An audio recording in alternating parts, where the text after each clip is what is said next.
விஜய் அவர்கள் உங்க ரியாக்ஷன் இருந்தா நல்லா இருக்கும். நான் டிவி பார்க்கறேன். நான் பழைய சவால்களை ஆய்வு பார்த்துக்கிட்டு இருக்கேன். ஒரு நாளைக்கு 8 மணி நேரம் 9 மணி நேரம். இப்போ கொஞ்சம் நாளா நான் டிவி பார்க்கல, எனக்கு தெரியாது. டிவியில போட்டு பார்க்குறேன், விஜய் ஸ்டேட்மெண்ட் அதில் வரல. அதுக்கு பிறகு விஜய் ஸ்டேட்மெண்ட்டை இங்கிலீஷ் ஹிந்து எடுத்து போட்டு அதை நான் நெட்டில் பார்த்துட்டு அப்பவே நான் 8:30 மணிக்கு ஒரு அறிக்கை கொடுத்தேன்.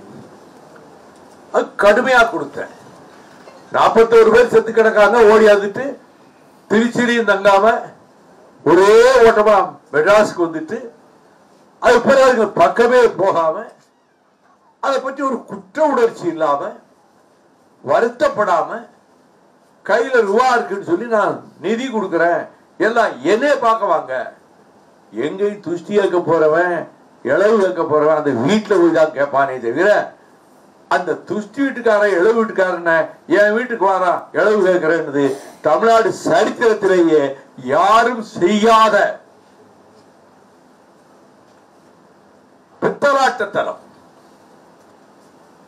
நம்ம எந்த பிரச்சனைனாலும் ஸ்பாட்ல போய் நிற்போம். ஸ்டெர்லைட்ல துப்பாக்கி சூடுல செத்து கிடக்குறாங்கன்னாங்க. நான் 9:30 மணிக்கு தூத்துக்குடிக்குள்ள போயிட்டேன். அத்தனை வீட்டுக்கும் போய் முடியும் போய் விடிகாலம் 3 மணி. இப்ப எனக்கு உடம்பு சரியில்லாம அப்பல்லோவுக்கு போயிட்டேன். எனக்கு கரூருக்கு போக முடியல. இந்த ஹெல்த் கண்டிஷன்ல போக முடியாதுன்னு முதன்மை செயலாளர் காலையில அவர் போயிட்டார். இவரு முதலமைச்சர் எதுவுமே அரசியல் பண்ண வேண்டாம், இதுல இது துக்கமான நேரம் தான் ஸ்டேட்மெண்ட் கொடுத்தாரு.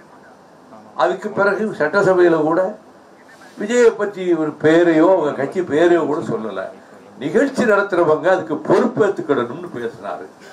இதற்கு சகட்டு மேனிக்கு அவரை திட்டி நான் தான் ஆட்சிக்கு வருவேன், நாங்க தான் வருவோம், எங்களுக்கு திமுக தான் போட்டி அப்படின்னு விஜய் சொல்லியிருக்காரு. அதுக்கு தான் நான் சொன்னேன், அரசியலில் ஆத்திச்சூடி கூட தெரியாத இந்த மனிதர் நான் ஆட்சிக்கு வந்து பொழுதே முதலமைச்சர் ஆகிவிட்ட மாதிரி கனவு உலகத்துல மிதந்துகிட்டு அந்த உணர்வோடு அடுத்து நான் தான் சொல்றாரு. காகித கப்பலில் கடல் தாண்ட முனைகிறார்.